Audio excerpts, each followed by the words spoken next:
Mimpi sih. Jadi waktu itu aku mimpinya itu serem banget. Mimpinya itu ada dua orang besar berjubah. Dia tuh kanan kiri aku pegang.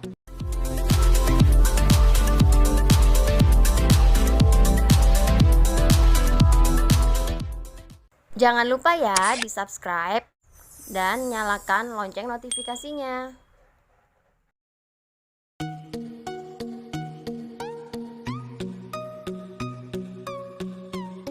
Iya. Awalnya itu aku pas selesai sekolah di Jakarta ya. Tapi dari umur masih SMP tuh aku udah ikut majalah Aneka Yes. Habis itu selesai sekolah aku ke Jakarta. Nah, awalnya tuh aku cuman temenin teman aku. Dia waktu itu syuting Cinta Fitri. Tapi manajernya tuh kayak tertarik gitu sama aku. Akhirnya aku ditawarin juga ikut main film. Pertama kali aku ingat banget tuh sinetron Nada Cinta. Gak nyangka banget, karena kan awalnya nggak ada niat ke situ ya, cuman nemenin temen doang.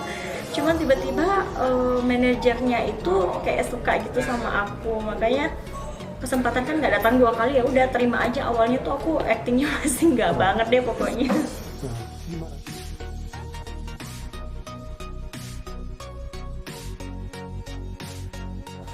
Penyesuaian diri ya mungkin pede kali ya. Pedein aja. Awalnya tuh aku syutingnya sama Luna Maya, Ola Ramlan, Mika Tambayong. Lawan mainnya itu tuh sama Michelle, Randy Pangalila. Awalnya itu cut mulu karena kan aku belum terbiasa ya acting. Sempat minder sih, cuman aku pede-pedein aja.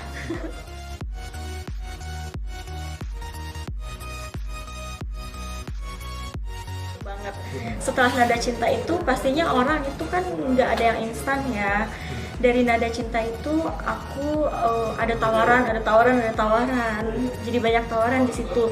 Cuman aku sempat waktu awal itu karena lawan mainnya orang-orang yang artis-artis senior semua, sempat sih ada mindernya, down lagi. Habis itu lama-lama berpikir lagi, aku kalau misalnya down lagi nggak bisa dong kayak sukses di dunia entertain ini. Akhirnya aku maju lagi, up and down.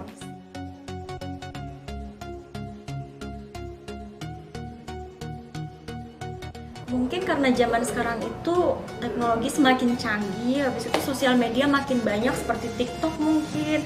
Kan orang pada main TikTok ya sekarang, jadi kayak yang cantik-cantiknya itu, yang pintar-pintarnya tuh pada kelihatan. Kalau zaman dulu itu kan kita sosial medianya masih kurang, jadi kita memang benar-benar harus berjuang, harus fight biar bisa sukses di dunia entertainment.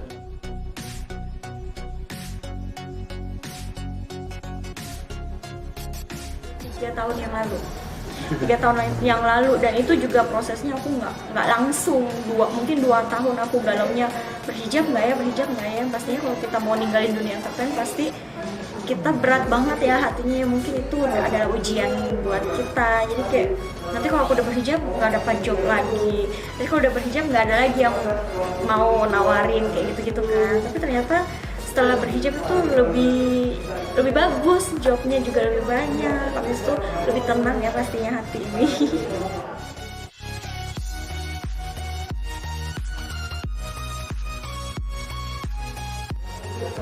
Aku mimpi sih.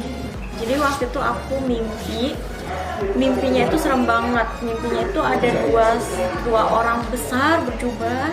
Dia tuh kanan kiri, aku pegang tangan aku kanan kiri, terus aku tuh mau didorong ke sungai itu isinya api semua. Sampai akhirnya pas aku bangun aku ketakutan dong. Udah akhirnya aku langsung memutuskan untuk berhijab.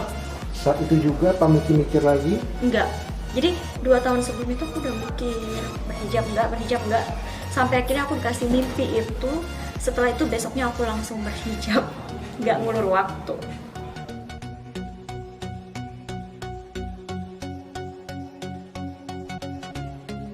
Kaget banget karena kan mamah papa aku tuh udah lama banget ya suruh aku untuk menutup aurat, karena kan kita kalau di dunia entertain itu kan identik sama berpakaian seksi. Nah itu yang orang tua aku suka sedih. Tapi setelah aku berhijab mereka nangis dong pastinya, bangga pasti orang tua ya ngeliat anaknya berhijab.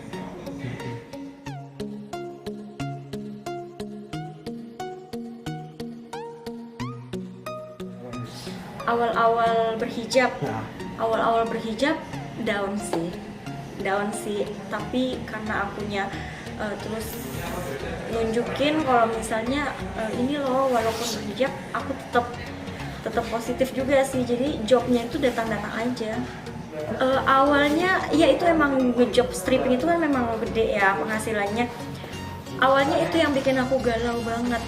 Tapi sekarang karena aku lebih kayak fokus di bisnis aku, dan alhamdulillah hasilnya tuh jauh lebih gede dari stripping. bisa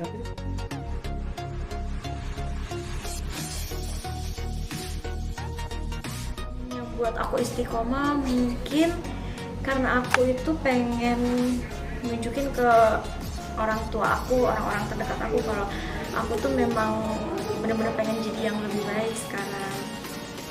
Jadi aku bertahan dengan keistiqomahan ini.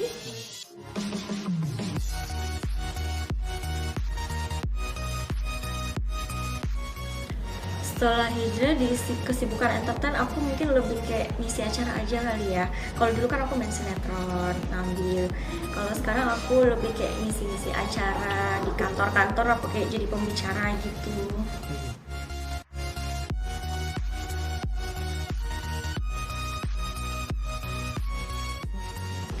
Aku sekarang punya bisnis fashion, baju syar'i, punya tokonya di Tamrin City, terus punya PT juga yang cicilan barang branded sistem syariah. Saya ada yang mau beli tas Hermes nih, tapi malas beli cash, boleh beli di aku dan nyicil maksimal 12 kali. nah,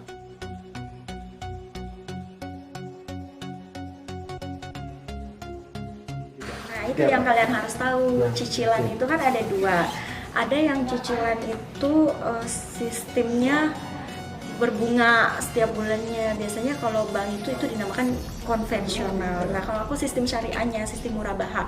Jadi kalau misalnya mau nyicil sama aku, kita sistemnya jual beli. Jadi kalau misalnya di toko ini harganya 500 juta. Nah customernya nggak mau beli cash karena sayang, biasanya kan zaman sekarang mending buat bisnis, puterin bisnis. Nah aku yang beliin cash, dari perusahaan aku beliin cash, lalu aku jual lagi ke customer. Misalnya 500 juta aku jual jadi 750 juta, itulah yang dicicil selama 12 kali akadnya jual beli. berarti dinamika kelas akadnya juga nih. Tapi harus sepakat dua belah pihak juga, udah oke, nggak ada yang diberatkan. Menurutku oke dong itu. Dan aku juga jalani bisnis ini nggak dari diri sendiri, maksudnya nggak pertimbangan sendiri. Aku juga ada konsultasi sama salah satu ulama di Indonesia ya. dan beliau membenarkan kalau itu udah sistem syariah. Klien aku alhamdulillah lumayan ya, ada notaris, pengusaha pastinya.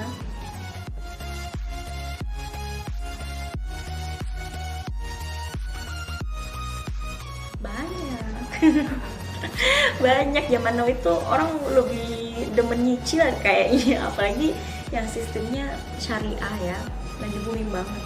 Oh, tapi mereka kadang-kadang nggak mau diungkap ya biasanya. Ya biasa ada yang nggak mau diungkap, jadi kelihatannya kayak beli cash gitu. Jangan lupa ya di subscribe dan nyalakan lonceng notifikasinya.